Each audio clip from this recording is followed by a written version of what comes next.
Hai teman-teman, di video kali ini saya akan menjelaskan materi tentang teknik pembuatan radiografi periapikal. Apa sih radiografi periapikal itu? Radiografi periapikal merupakan radiografi yang berguna untuk melihat gigi-gigi secara individual, mulai dari keseluruhan mahkota, periapikal, dan jaringan pendukungnya.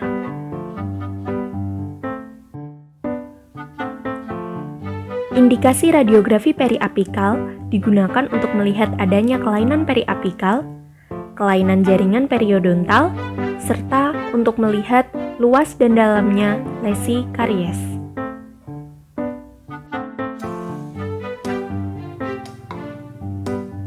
Radiografi periapikal dibagi menjadi dua teknik. Yang pertama adalah teknik paralel, dan yang kedua adalah teknik bisektris. Teknik bisektris sering digunakan pada rahang atas dan regio anterior rahang bawah, sedangkan teknik paralel digunakan untuk regio posterior rahang bawah.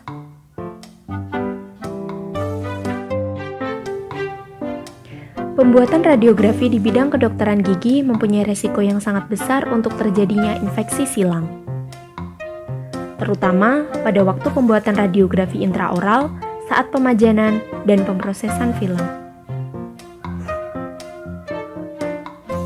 Oleh karena itu, perlu dilakukan pencegahan infeksi, yaitu dengan memakai alat perlindungan diri meliputi apron, handscoon, dan masker. Melapisi alat-alat kedokteran gigi yang berisiko tersentuh tangan menggunakan plastik steril atau barrier, seperti pada tube, panel kontrol, dan headrest. Membuang alat-alat disposable seperti masker dan handscoon dalam tempat sampah medis, mensterilkan alat yang bisa digunakan kembali pada autoclave, serta menyemprotkan bahan-bahan desinfektan pada alat yang tersentuh tangan.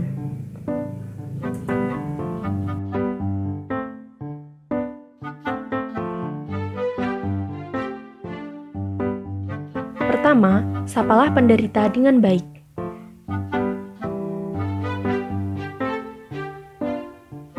Kemudian, identifikasi data pasien dan tentukan regio yang akan dilakukan pengambilan radiograf.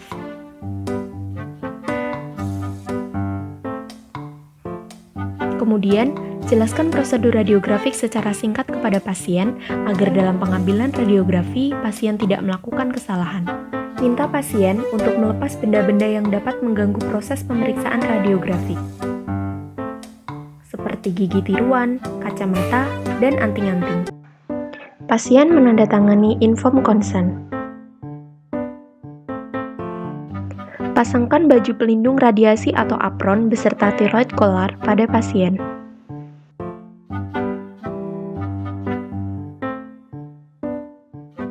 Persiapkan film sesuai dengan indikasi. Ukuran film yang digunakan untuk radiografi periapikal adalah 3x4 cm. Persiapkan juga film holder jika teknik yang digunakan adalah teknik paralel.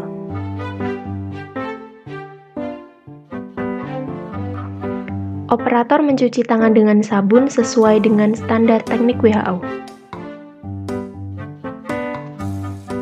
Gunakan baju pelindung radiasi atau apron, handscoon, dan masker.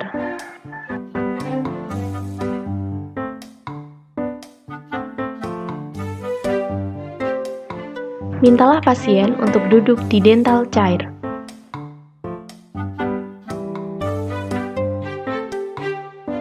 Instruksikan kepada pasien agar pandangan lurus ke depan. Atur posisi kepala pasien pada headrest dengan garis tragus ala nasi sejajar dengan lantai untuk rahang atas dan garis tragus sudut mulut sejajar dengan lantai untuk rahang bawah. Masukkan film ke dalam mulut pasien dengan posisi film sesuai regio yang diminta. Untuk anterior, posisi film vertikal, untuk posterior, horizontal. Permukaan film yang mempunyai tonjolan atau dot harus berada di oklusal atau insisal dan menghadap ke arah datangnya sinar X. Instruksikan kepada pasien untuk menahan film dengan ibu jari untuk regio anterior dan jari telunjuk untuk regio posterior di daerah servikal mahkota gigi. Pasien diberitahu untuk tidak terlalu menekan film agar tidak terlipat dan tidak goyang selama proses pajanan dilakukan. Untuk teknik paralel bisa dengan bantuan film holder. Atur tube head dental X-ray sesuai dengan teknik yang digunakan. Untuk teknik paralel, arah datang sinar X tegak lurus dengan sumbu film dan sumbu gigi, sedangkan untuk teknik bisecting, arah datang sinar X tegak lurus dengan garis bagi antara sumbu film dan sumbu gigi.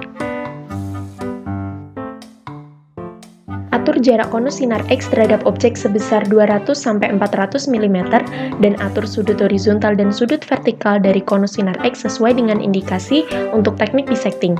Sedangkan untuk teknik paralel, arahkan konus sinar X tepat pada kon positioner. Instruksikan kepada pasien untuk tidak bergerak selama proses penyinaran, karena akan mempengaruhi hasil radiograf.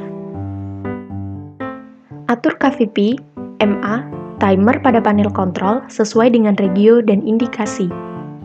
Operator keluar ruangan atau berada di balik tabir PB dan menekan tombol penyinaran atau exposure sampai penyinaran selesai. Operator masuk kembali ke dalam ruangan dan mengeluarkan film dari mulut penderita, kemudian membersihkannya dari saliva. Lepaskan baju pelindung radiasi atau apron pasien dan instruksikan untuk menunggu hasil di ruang tunggu. Operator melepas handscoon dan masker serta membuangnya di tempat sampah infeksius dan melepaskan baju pelindung radiasi atau apron dan meletakkan pada tempatnya.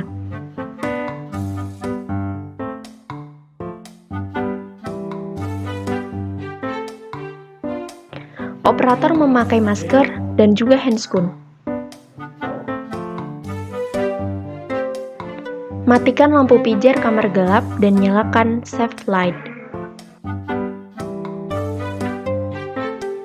Buka pembungkus film dan jepit film pada film hanger.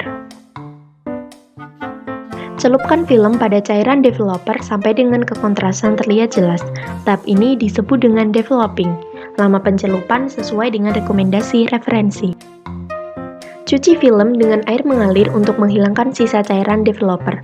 Tahap ini disebut dengan rinsing. Celupkan film pada cairan fixer sampai dengan kontras, detil, dan ketajaman terlihat jelas. Tahap ini disebut dengan fixing. Lama pencelupan sesuai dengan rekomendasi referensi.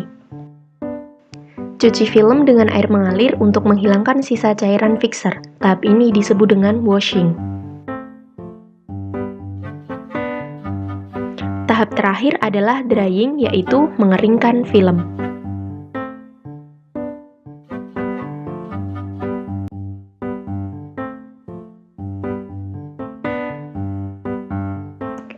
Yang pertama, cakupan objek gigi dalam radiograf harus terlihat, meliputi mahkota, periapikal, dan jaringan penyangga yaitu tulang alveolar harus terlihat dengan jelas. Peletakan film yang salah akan menyebabkan gambar radiografi terpotong seperti pada gambar. Yang kedua, tidak ada tumpang tindih atau overlapping, yang ditandai dengan daerah interdental terlihat jelas atau tidak bertumpuk. Kesalahan pada sudut angulasi horizontal akan menyebabkan gambar overlapping atau tumpang tindih seperti pada gambar. Yang ketiga, distorsi minimal dan gambaran jelas, yang ditandai dengan tidak adanya elongasi atau shortening. Angulasi sudut vertikal yang terlalu besar dapat mengakibatkan shortening, sehingga gambar tidak bisa diinterpretasi. Kontras, detil, dan ketajaman baik sesuai tujuan pembuatan radiografi. Kontras merupakan beda radiopak dan radiolucent. Detil berarti kita bisa membedakan enamel, dentin, dan pulpa dengan jelas. Sedangkan ketajaman kita bisa melihat batas-batas dengan baik. Gambar radiografi ini terlalu terang sehingga kontras, detil, dan ketajaman kurang baik. Berdasarkan 4 komponen evaluasi mutu radiograf tersebut, kita bisa menyimpulkan apakah gambaran radiografi tersebut bisa diinterpretasikan atau tidak.